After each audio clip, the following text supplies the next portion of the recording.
Hello students, कल की video आप मुझे उम्मीद है कि आप बच्चों ने देख ली होगी। और जो कल की वीडियो थी उसमें हम लोगों ने 3 टर्म्स को एक बार लिया था। पहली टर्म थी आपके पास कैपिटल, और कैपिटल के बारे में आप समझ चुके थे कि कैपिटल वो इन्वेस्टमेंट जो प्रोप्राइटर जो है बिजनेस में इन्वेस्ट करता है। इन्वेस्टमेंट का मतलब यहाँ पे आप लोगों के पास सिर्फ कैश नहीं है, चाहे वो कुछ भी सामान बिजनेस में लेके आता है उसको हम सबको कैपिटल कहते हैं। फॉर एग्जांपल वो कैश लेके आया 1 लाख रुपीज का, मशीनरी लेके आया 50,000 की, फर्नीचर लेके आया 50,000 का। तो अगर वो 3 चीजें लेके आता है तो टोटल कैपिटल उसकी कितनी हो जाएगी? 1 लाख प्लस 50,000 प्लस 50,000, टोटल मिला के 2 लाख रुपीज। ठीक है, कैपिटल के बारे में आप लोगों को मैंने बताया था। कल आप लोगों को अगर थोड़ी बहुत और दिक्कत आती है तो आप लोग मेरी पहली वीडियो को अच्छे से देख लें, उसमें आपको समझ में आ ही जाएगा। कैपिटल के बाद फिर हम लोगों ने लायबिलिटीज को डिस्कस किया था। लायबिलिटी के बारे में आप लोगों को समझ में आ गया होगा, उम्मीद है। हम लोगों ने कल असेट्स के बारे में थोड़ी सी बात की थी, आज हम असेट्स के बारे में पूरी बात करते हैं। कल मैंने आप लोगों को एक बात समझाई थी कि जब हम कैपिटल और लायबिलिटीज को ऐड कर देते हैं तो वो चीज असेट्स बन जाती है। वो एक इक्वेशन के फॉर्म में तो ठीक है, लेकिन अगर आपने डिफाइन करना है कि असेट्स क्या है क्या चीज असेट्स? हमारे पास जो भी सामान हमारे बिजनेस की पोजीशन में यानी कि कब्जे में होता है उसको हम असेट्स कहते हैं। अब मैंने यहाँ पे कुछ लिख के रखा है, आप लोग इससे देखिएगा। असेट्स का मतलब क्या है? Anything which is in the possession. Possession का मतलब कब्जा, ठीक है ना, यानी कि उसकी पकड़, कि जो बिजनेस की पकड़ में है, बिजनेस के कब्जे में है। Possession of a business is called an asset. ठीक है, आपके पास बिजनेस में कुछ भी है, चाहे वो आप लोग यानी कि प्रोप्राइटर जो है वो अपने घर से लेके आया है, या प्रोप्राइटर के बजाय आप लोगों ने किसी से क्रेडिट पे लिया है, पर वो आपकी दुकान में तो आ गया ना, आपके बिजनेस में तो आ गया। जो आपके बिजनेस में आ गया, आपकी पकड़ में आ गया, आपकी दुकान के अंदर है, सिंपल सी बात है, वो आप लोगों की असेट है। फॉर एग्जाम्पल मैंने यहाँ पे बताया कि कैश आपके पास हो सकता है, बिल्डिंग आपके पास हो सकती है, मशीनरी आपके पास हो सकती है, फर्नीचर आपके पास हो सकता है, या और भी जो सामान है जैसे कि गुड्स है जिसको आप बेचने के लिए लाते हो वो सामान है। कोई और आप लोगों के पास फिक्सचर है, फिटिंग है, कोई फैन है, कोई एसी है, एवरीथिंग जो भी आपके बिजनेस के कब्जे में है वो सारी की सारी चीजें क्या है? असेट्स। ठीक है, यहां तक तो क्लियर हो गया होगा। अब असेट्स जो है, असेट्स की डेफिनेशन आपके बुक्स के अंदर अलग अलग दे रखी होगी, but this is the simple definition and the best definition. Anything which is in the position of a business is known as the assets. For example cash, building, furniture, machinery, goods, there are so many types of the assets. अब यहाँ पे assets को अगर हम आगे further और पढ़ें तो असेट्स को हम लोगों ने कैटेगराइज किया। असेट्स को कैटेगराइज करने का मतलब आप लोगों ने असेट्स को डिवाइड किया है। असेट्स को 3 टाइप्स में आप लोग डिवाइड करके पढ़ते हैं। पहली टाइप है आप लोगों के पास non current assets. Non current आप लोगों को मैंने लायबिलिटी के केस में भी बताया था, नॉन करंट लायबिलिटी, उसी तरह से यहाँ पे नॉन करंट असेट्स भी होती है। नॉन करंट असेट्स की डेफिनेशन क्या कहोगे? नॉन करंट यानी कि जो बिल्कुल चालू नहीं है, जो बिल्कुल अभी करंट में नहीं है। अब करंट का मतलब यहाँ पे क्या होगा? अभी हम करंट के बारे में भी समझेंगे, पहले हम नॉन करंट के बारे में समझते हैं। देखिए मैंने आपको यहाँ पे कुछ लिखा भी है, which are held for continued use in business, यानी कि जो बिजनेस में लंबे टाइम तक यूज होती रहे, जो बिजनेस में सेल के एंगल से ना लेके आए, जिसको हम विद इन एन ईयर यानी कि 1 साल के अंदर अंदर कैश में कन्वर्ट करने के बारे में ना सोचें, वो सारी की सारी असेट्स नॉन करंट असेट्स है। इसको सिंपली आप ये भी कह सकते हो, विच the non-current assets are those assets which are not meant for convertible into the cash within an year। ठीक है, और मैंने यहाँ पे एक और बात लिखी है, which are held for continued use in the business, यानी कि जो बिजनेस में लंबे टाइम के लिए यूज होती रहे। जैसे आपके पास बिल्डिंग है, जैसे आपके पास फर्नीचर है, जैसे आपके पास मशीनरी है। जो फर्नीचर आप लेके आओगे उसको आप सेल करने के एंगल से नहीं लेके आए, उसको आप यूज करने के एंगल से लेके आए। ठीक है, अब आप उसको 2 साल, 3 साल, 4 साल, 5 साल यूज करोगे तो वो 1 साल से ज्यादा यूज होगा। उसको जब आप लोग उसको डिस्कार्ड करोगे तब आप लोग उसको सेल करोगे, यानी कि तब आपके पास कैश आएगा। और आपका मतलब भी वो नहीं था, आपका उसका मकसद क्या था? उसका मकसद था कि उसको यूज करके आप लोगों ने अर्न करना है, कैश अर्न करना है। तो नॉन करंट असेट्स कौन सी हुई? Which are held for continued use in the business. अब नॉन करंट असेट्स को भी आगे हम फर्दर 2 पार्ट्स में डिवाइड करते हैं। पहला पार्ट होता है टेंजिबल नॉन करंट असेट्स, दूसरा है इनटेंजिबल। टेंजिबल असेट्स भी कह देते हैं या टेंजिबल नॉन करंट असेट्स भी कह देते हैं। Tangible assets, intangible assets.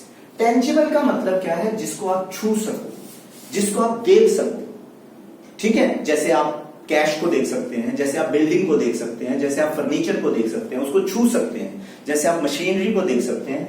यानी कि अगर हम उसको एक बुकिश लैंग्वेज की बात करें कि those which have physical existence, जिसकी फिजिकल एग्जिस्टेंस है। फिजिकल एग्जिस्टेंस का मतलब आप समझ गए होंगे, यानी कि जिसको आप छू सकते हैं, जिसको आप देख सकते हैं, ठीक है। लैंड है, उसको आप देख सकते हैं, छू सकते हैं, बिल्डिंग है, मशीनरी है, फर्नीचर है, ये सारी टाइप्स की असेट्स आपके पास टेंजिबल असेट्स है, ठीक है। तो ये नॉन करंट असेट्स का एक पार्ट है, टेंजिबल असेट्स। क्लियर हो गया होगा आपको। उसके बाद हमारे पास है इनटेंजिबल असेट्स, ये भी नॉन करंट असेट्स का एक टाइप है। नॉन करंट असेट्स में इनटेंजिबल। अब जैसे हमने टेंजिबल में कहा था विच हैव फिजिकल एग्जिस्टेंस, तो इनटेंजिबल में क्या होगा? Which don't have physical existence, यानी कि which can not be touched, which can not be seen, those assets are known as the intangible assets. Intangible those which do not have physical existence, जिसको आप देख नहीं सकते, छू नहीं सकते, लेकिन आपकी असेट्स होती है। सपोज लीजिए आप लोगों का कंप्यूटर का कोई सॉफ्टवेयर है, आप लोगों ने अपनी दुकान के अंदर कोई काम करने के लिए सॉफ्टवेयर बनवाया हुआ है, आपने अकाउंट्स के लिए कोई सॉफ्टवेयर पर्टिकुलर बनवाया हुआ है, उसको आप टच नहीं कर सकते सॉफ्टवेयर को, ठीक है। आप लोगों का कोई पेटेंट है, आप लोगों ने कोई सामान अपना बनाते हो और आपका वो पर्टिकुलर आपने गवर्नमेंट से पेटेंट करा लिया, यानी कि उस जैसा काम आपका कोई और नहीं करेगा, नकल कोई नहीं मारेगा। अगर कोई नकल करेगा तो वो पकड़ा जाएगा, वो फ्रॉड होगा। तो patent, copyrights, trademarks, computer software जिनको आप टच नहीं कर सकते, और इसमें गुडविल, इनको आप टच नहीं कर सकते, बस फील कर सकते हैं, ये हैं, इनके बगैर भी काम नहीं चलता। हमारा पेटेंट के बगैर काम नहीं चलता। कुछ ट्रेडमार्क कंपनी बना के रखती है अपना सामान बेचने के लिए, अपना एक पर्टिकुलर मार्क होता है जिसके दम पे वो लोग सामान को बेचते हैं, यानी कि उसके ऊपर मार्क का लिखा होता है। फॉर एग्जांपल मारुति का M बना होता है एक स्टाइल में, हुंडई का H बना होता है एक टेढ़ा सा करके, आप लोगों ने देखा होगा, ठीक है। लिबर्टी के लिए आप लोगों ने लिबर्टी का शूज देखा हो तो एक मशाल बनी होती है। ये सब की सब चीजें आप लोगों के पास जो है मार्का है, मार्क्स हैं, यानी कि ट्रेड मार्क्स हैं। तो आप लोगों के पास ऐसे कॉपीराइट का मतलब क्या होता है कि अगर आप लोगों ने कोई बुक, खासतौर पे ये बुक की चीज होती है, या फिर कोई चीज आप लोगों ने प्रिपेयर की, कोई सॉन्ग प्रिपेयर किया, तो उसका आप लोग कॉपी नहीं कर सकते, ठीक है। उसकी कॉपी करने का राइट आप ही को है। ये गवर्नमेंट से आप लोगों को एक तरह का लाइसेंस मिलता है, परमिशन मिलती है। कॉपीराइट्स भी एक तरह की परमिशन है, पेटेंट्स भी आपको गवर्नमेंट से अवेल करना पड़ता है, ट्रेडमार्क्स भी आपको गवर्नमेंट से अवेल करना पड़ता है, तो फिर ये आपके नाम हो जाता है। जैसे कि आप लोग कोई बिल्डिंग खरीदते हैं तो उसकी रजिस्ट्री आपके नाम हो जाती है ना, फिर वो प्लॉट आपका, वो बिल्डिंग आपकी, अब उस पर कोई और नहीं करेगा कुछ भी। तो जो भी करोगे उस बिल्डिंग के लिए आप ही करोगे, चाहे उसको आप रेनोवेट करो, चाहे आप उस पर किसी भी तरह की और काम करें। रेजिडेंशियल एरिया तो आप रेजिडेंशियल बिल्डिंग बनाओगे, कोई इंडस्ट्रियल एरिया है तो आप लोग उस पर इंडस्ट्री खड़ी कर लोगे, लेकिन कैसे करोगे वो सब कुछ आप ही के अधिकार में होगा। तो इसी तरह से पेटेंट, कॉपीराइट और ट्रेडमार्क्स, ये कुछ एग्जाम्पल मैंने यहाँ पे लिख के दिए हैं, और बाकी एग्जाम्पल भी आप लोगों के पास और बहुत सारे बुक्स में होंगे, तो वो आप लोग एक बार रीड कर लेना। इनटेंजिबल असेट्स तो समझ में आ गया होगा। नॉन करंट असेट्स दो पार्ट्स में डिवाइडेड है, टेंजिबल और इनटेंजिबल। क्लियर है? तो अभी तक यहां तक जो हम लोगों ने पढ़ा वो सब कुछ समझ में आ गया होगा। अब उसके बाद अगली बात देखिएगा, आगे एक और असेट्स की टाइप है करंट असेट्स। अब करंट असेट्स का मतलब क्या? करंट असेट्स का मतलब है कि जिसको आप लोग एक साल के अंदर अंदर कैश में कन्वर्ट कर सको, वो सारी असेट्स आप लोगों की करंट असेट्स है। जो पहले से ही कैश है वो तो है ही, लेकिन जिसको आप लोग एक साल के अंदर अंदर कैश में कन्वर्ट कर दो, वो सारी असेट्स आपकी करंट असेट्स में कंसीडर होगी। मैंने यहां पे क्या लिखा है? Which we want to convert into cash within an year, within 1 year। आप लोग एक साल के अंदर जिसको कैश में कन्वर्ट करना चाहो या कन्वर्ट कर दो, और simply which can be converted into cash with in an year, that those assets are known as the current assets. इसमें एग्जांपल क्या लोगे आप? एग्जांपल आप लोगों के पास देखो, कैश तो कैश है ही है ना, वो तो पहले से ही कैश है, तो वो करंट असेट्स में शामिल होगा। कोई बैंक में आपके पैसे जमा है, वो करंट असेट्स में शामिल होंगे। कुछ साथ में आप लोगों के पास अब जो सामान आप बेचने के लिए लाते हो, जिसको हम गुड्स कहते हैं, आप लोग एक चीज समझना, यहाँ पे एक वर्ड मैंने यहाँ पे लिखा था गुड्स। अब ये एग्जाम्पल मैंने आप लोगों को यहाँ पे दिए थे, cash, building, machinery, furniture, goods, ये असेट्स के एग्जाम्पल है, ठीक है ना। अब यहाँ पे जो मैंने गुड्स वर्ड लिखा है, इस गुड्स का मतलब क्या है? गुड्स का मतलब वो सामान जो आप बेचने के लिए बिजनेस में रखते हो, बेचने के एंगल से। जैसे ग्रोसरी शॉप में यानी कि किराने की दुकान में किराने का सामान जो है वो गुड्स है। फर्नीचर शॉप पे, जिसकी फर्नीचर की शॉप है, वहां पे फर्नीचर जो है, कोई टेबल है, चेयर है, सोफा सेट है या कुछ और है, बेड है, वो सब उसका गुड्स है। मोबाइल शॉप में मोबाइल जो है वो उसके गुड्स है, क्योंकि वो बेचने के एंगल से ला रहा है। क्लॉथ शॉप में यानी कि रेडीमेड गारमेंट शॉप में या क्लॉथ की शॉप में वो जो क्लॉथ्स है या जो रेडीमेड गारमेंट्स हैं आपके पास, वो सब गुड्स हैं। आप समझ गए होंगे। तो ये गुड्स भी आप लोग कितने टाइम के लिए, आप क्या सोचते हो, एक शॉपकीपर क्या सोचता है? वो सोचता है कि भाई जल्दी से जल्दी मेरा सामान आए और जल्दी से जल्दी बिक जाए। तो गुड्स जो है वो current assets, cash current assets, goods current assets, ठीक है। बैंक का काम करंट असेट्स। और क्या करंट असेट्स हो सकता है, थोड़ा सोचिएगा। करंट असेट्स में एक और बात, अगर आप किसी को क्रेडिट पे कोई सामान बेचते हो, क्रेडिट पे सामान बेच देते हो, उधार पे सामान बेचते हो, तो जब आप एक कस्टमर को उधार पे सामान बेचते हो तो कितने टाइम के लिए बेचते हो? आप क्या ये सोचते हो कि भाई 1 साल के बाद पैसे आएंगे? नहीं, आप सोचते हो कि भाई उसका पैसा 2 महीने के बाद आ जाएगा। वैसे तो आप लोग जब भी सामान बेचोगे तो आप उससे पूछोगे, अरे कब तक दे देगा भाई पैसे, ठीक है। तो वो क्या कहता है और आप भी क्या कहते हो? ज्यादा से ज्यादा यही होता है 15 दिन में, महीने में, 2 महीने में, 3 महीने में, बस यहां तक की क्रेडिट होती है। तो यानी कि जो सामान आपने बेचा वो आप लोगों का कैश में कन्वर्ट हो गया। कब तक? With in an year. तो जो भी सामान आपका with in an year cash में कन्वर्ट हो जाए उसको आप क्या कहोगे? करंट असेट्स, ठीक है ना। तो करंट असेट्स की बात भी समझ में आ गई होगी आपको। एक और तीसरी असेट्स भी होती है जिसको हम कहते हैं फिक्टिशियस असेट्स। क्या कहते हैं? फिक्टिशियस। फिक्टिशियस कहेंगे या फिर हम नॉमिनल कहेंगे, फिक्टिशियस या फिर नॉमिनल। ये आप लोगों की बुक के अंदर होगा, आप लोग एक बार देखेंगे तो आपको समझ में आ जाएगा। मैं आपको समझा ही रहा हूं। फिक्टिशियस असेट्स या नॉमिनल असेट्स, ऐसी असेट्स जिसकी मार्केट के अंदर कोई वैल्यू नहीं होती। एक बार आपने उसके ऊपर खर्च कर दिया, आपके लिए तो वो वैल्यूएबल है, लेकिन मार्केट में अगर आप उसको सेल करने के लिए जाओगे तो उसका आपको 1 रुपया नहीं मिलेगा।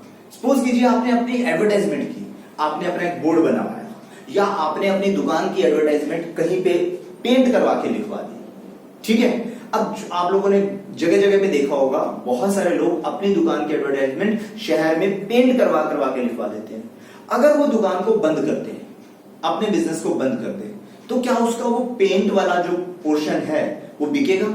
नहीं बिकेगा ना। हाँ, अगर आपका फर्नीचर है, आपकी मशीनरी है, आपके गुड्स हैं, वो बिक जाएंगे, उनकी बाजार में कुछ ना कुछ कीमत मिल जाएगी। लेकिन जो आप लोगों ने वो काम किया, जो पेंट करवाया, जो आपने दुकान का नाम लिखवाया, उस पर आप लोग लिखवा देते हो कि भाई यहाँ पे बहुत सारा सामान, आप लोगों ने देखा होगा कि यहाँ पे ये सामान बाजार से सस्ते दामों पर मिलता है, देखा होगा अक्सर। तो ये जो एडवर्टाइजमेंट का खर्चा है आपके लिए तो फायदेमंद है जब तक आपका बिजनेस हो रहा है। आपने जो बोर्ड लगवा रखा है वो आपके लिए तो फायदेमंद है क्योंकि आपकी पब्लिसिटी, आपकी एडवर्टाइजमेंट हो रही है, सॉरी पब्लिसिटी नहीं, आपकी एडवर्टाइजमेंट हो रही है। तो वो एडवर्टाइजमेंट जो आप लोगों के पास हो रही है वो आपके लिए तो फायदेमंद है, आपके लिए तो असेट्स है, बट मार्केट में उसकी कोई वैल्यू नहीं है। तो ऐसी assets which don't have any value in the market और विच वी कैन, और when we can not realise any type of the value cash from the market, those types of the assets are known as the nominal assets. Fictitious assets, fictitious का मतलब होता है नकली, काल्पनिक, जो कल्पना में है, हमारे लिए है लेकिन वैल्यू नहीं है।